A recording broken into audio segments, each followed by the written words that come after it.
Hello, welcome to the Utah Surgical Associates Weight Loss Program. We're glad you would consider us for your surgical weight loss needs. My name is Dr. Richard Rasmussen, and over the next several minutes, I hope to help you understand what is obesity, why we treat obesity, what are the treatment options, particularly the surgical options, and then what is the pathway to obtain surgery. This is our team. You probably got to this video through our website, utahsurgical.com. On that website, you can see the biographies of the surgeons. We also have advanced practice clinicians, MAs, nurses, billing people, lots of different individuals dedicated to helping you be successful. So what is obesity? It is the excessive accumulation of fat that presents a risk to your health. Now, typically this is defined as a BMI over 30. BMI, of course, is your weight compared to your height, and the reason that's important is because if somebody is 6'5" and weighs 300 pounds, that's very different than being 5'5" and weighing 300 pounds. Here is a typical BMI chart, or online you can find lots of BMI calculators to find out what your BMI is. So, why should we treat obesity? Well, because obesity increases the risk of all of these other diseases, most notably diabetes, high blood pressure, heart disease, sleep apnea, very common medical problems that can create a lot of medical expense and a lot of other problems with healthy living, and obesity is a large cause of many of these. Obesity also accounts for more than 300,000 premature deaths each year in the United States. It has now exceeded smoking as the most preventable cause of premature death. So, what are the treatment options? We'll talk a little bit about lifestyle modification, medical management, and surgical management. So for lifestyle modification, it's basically living a healthy life. It is, even with surgical weight loss, essential to be able to maintain your weight loss, to make sure you're eating well, you're active, you're sleeping well, and managing stress. Just using diet and exercise for morbid obesity, and morbid obesity is defined as the higher end of obesity, there have been multiple well-studied trials showing that there is success and there's benefit from doing it, but perhaps not the success that most people would want. The initial average weight loss in several of these studies was about 30 pounds, and the average weight loss after 5 years was about 6 pounds. So people could lose some weight initially, but it was tough to keep it off. And it's basically because you're fighting biology. Anytime we put on a lot of weight and then that weight comes off, we have to forever consume fewer calories than somebody else who weighs that same amount.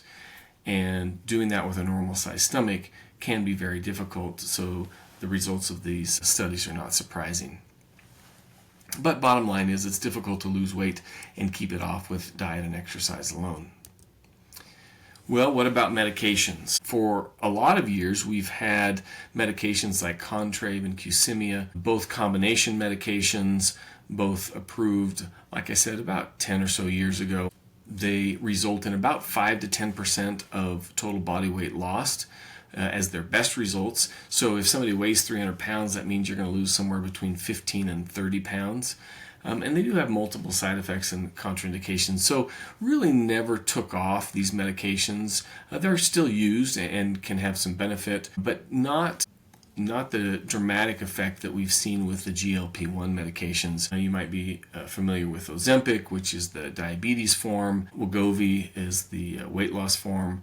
And then Mounjaro, which again is the diabetes form, or Zepbound, which is the weight loss form. In both of these medications, it's an injection weekly and helps change the gut hormones and how they interact, and are very successful at helping people lose weight, at least initially. You can see with semaglutide or Ozempic, it's about 10% of the total body weight loss at 5 months. Mounjaro or tirzepatide is 22% of total body weight at 18 months.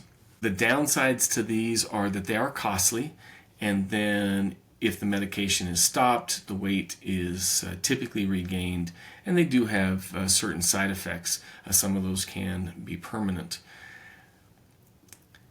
Comparing, however, to surgery, you can see that surgery can give 30% of total body weight lost at 1 year and still maintain 25% total body weight lost at 10 years. So definitely when it comes to needing to lose a significant amount of weight and keeping it off long term, surgery is still the best option available.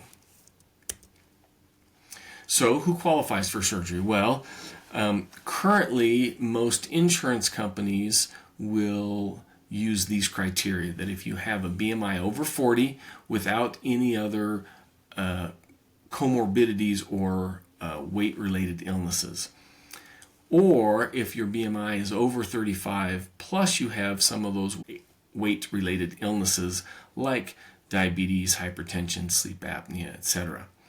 And then even in patients with a BMI over 30 with poorly controlled diabetes, surgical weight loss can help bring down their hemoglobin A1C much better than medical therapy alone. And so that's why it's considered in these patients with a lower BMI.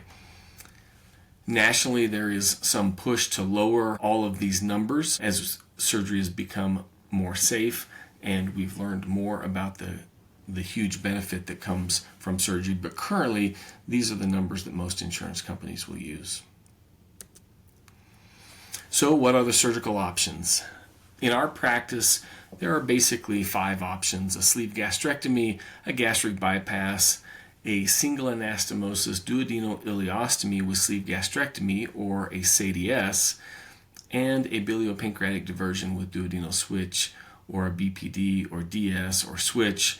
It goes by all of those names. And then we do also offer revisional surgery for patients who've had prior bariatric surgery. Sleeve gastrectomy is probably the most popular because it does carry the lowest risk. It's the simplest operation, and patients tend to bounce back a little faster, and they have excellent weight loss results. You can see our data shows that our patients lose 75% of their excess body weight at 1 year. Now what that means is if you say, for example, weigh 300 pounds and your ideal body weight is 150 pounds, then your excess weight is 150 pounds. So you could expect at 1 year to lose about 75% of that excess weight. And then our data also shows that at 5 years, patients have kept off 55% of that excess weight. So really good long-term results. We've compared our numbers to national numbers, and we're actually a little bit better than national numbers at all of those data points.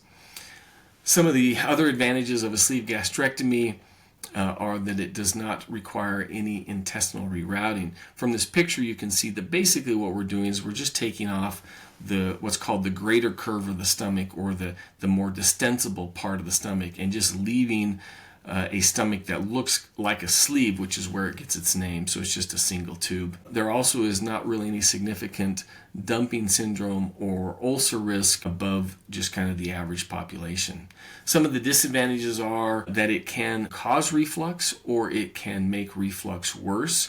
So if a patient has really severe reflux requiring maximal doses of medications, this may not be the best option.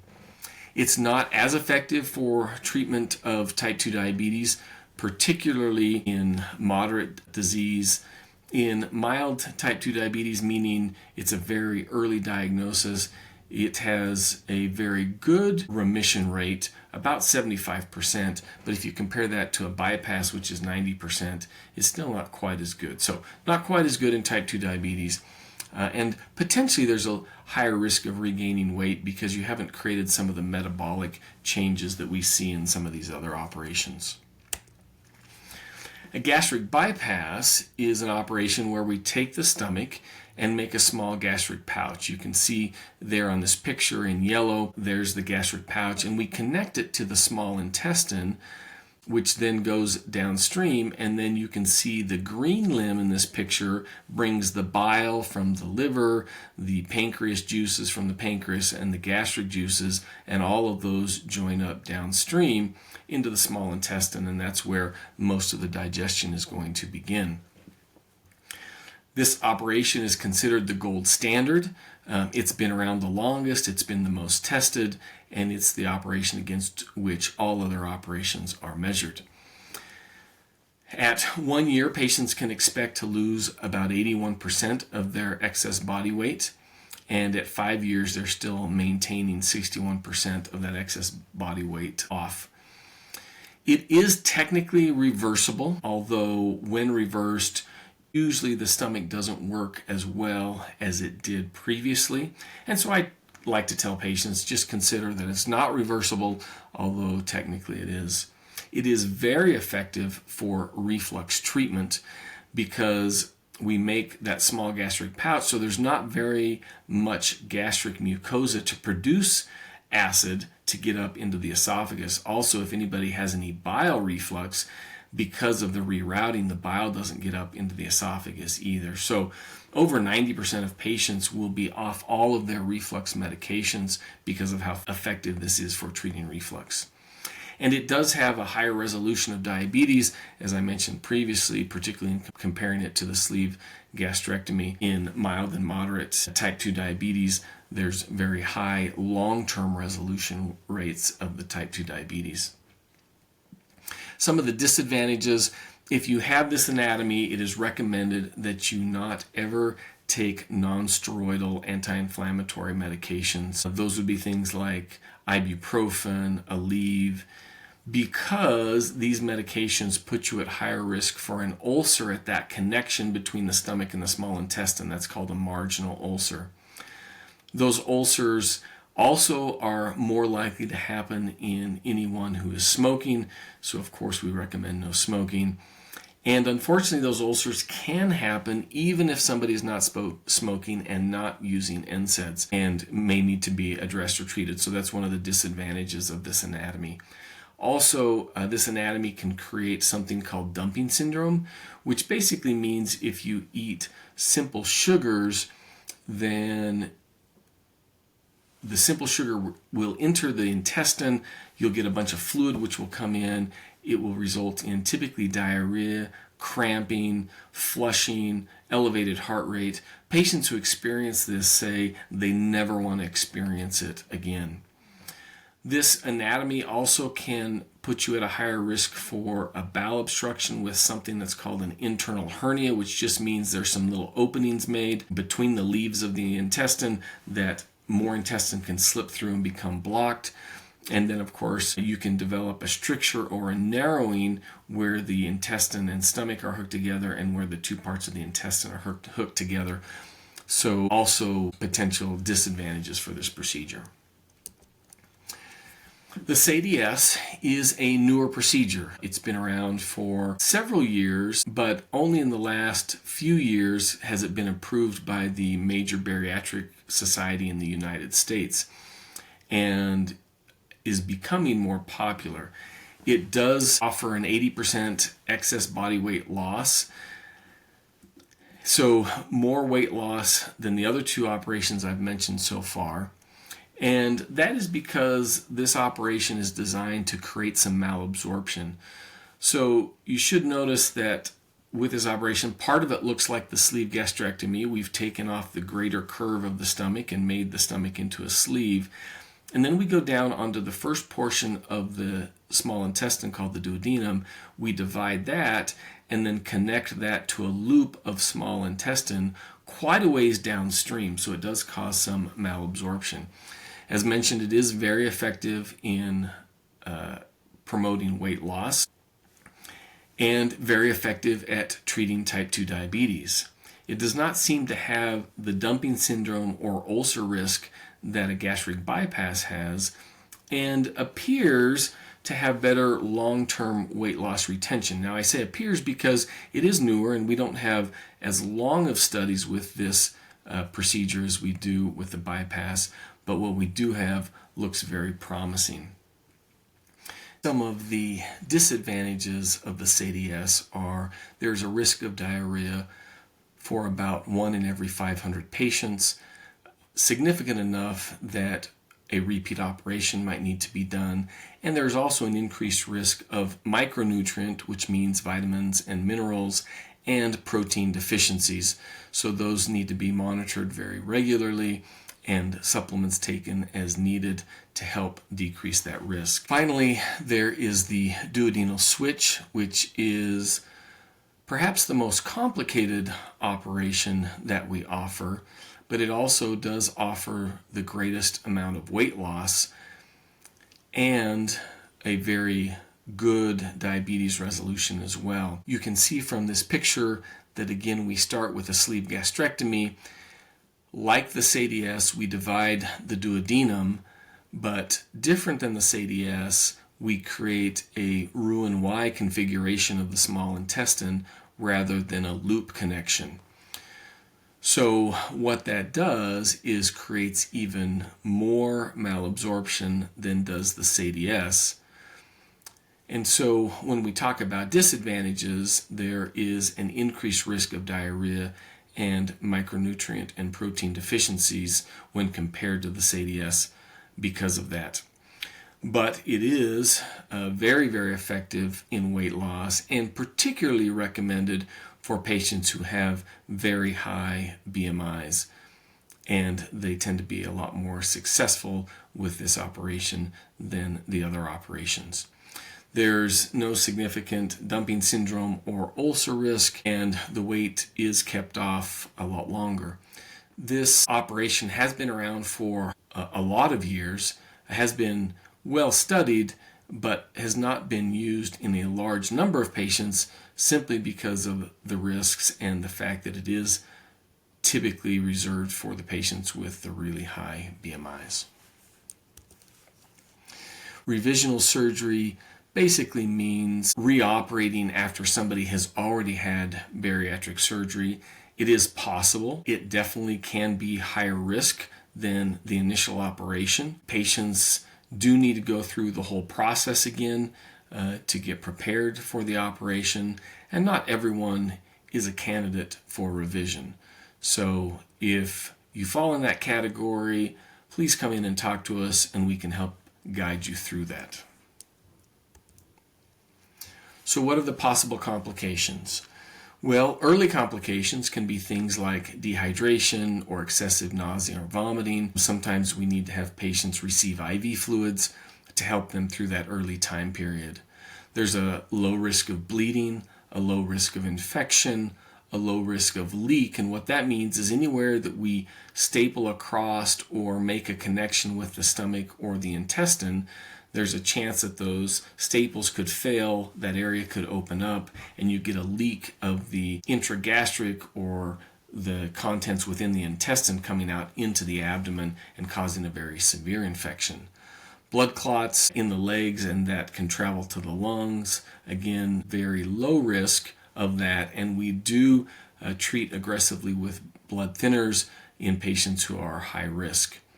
Reaction to anesthesia, very uncommon. The anesthesiologists tell us that you're more likely to get in an automobile accident and be severely injured by an automobile accident than you are to have a severe problem from anesthesia.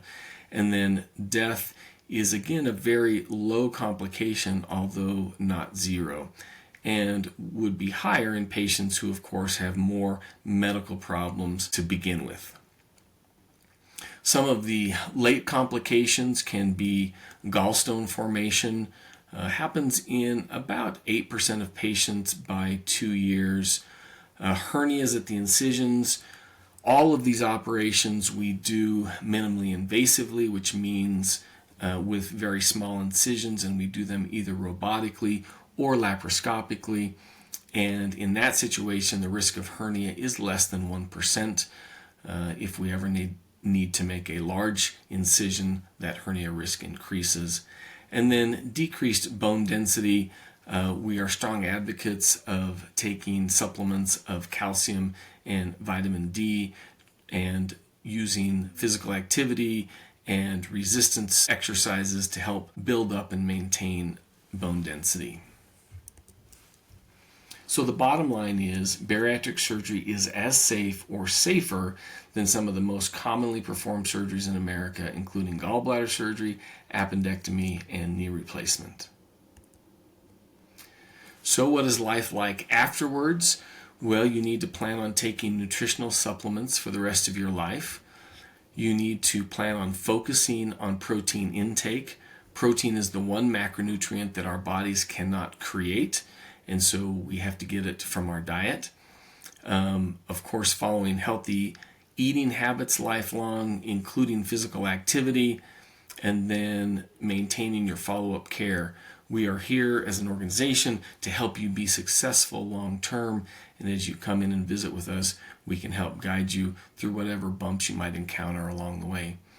We have support groups, and there are other support groups that exist, which all are focused at helping each other learn and work through this process and be very successful in the end. All weight loss surgical options require patient cooperation and a lifelong commitment to lifestyle changes for enduring weight loss and overall health. What I like to tell patients is the surgery is a tool. It's a very effective tool, and it will help you be successful if you use it correctly. So what does your journey look like? Preoperatively, you have to go through several steps. Now, for everyone, this is a little bit different due to either individual health issues and or insurance coverage. Most likely, your pathway will include visits with a dietitian, a psychologist, our bariatric surgical team.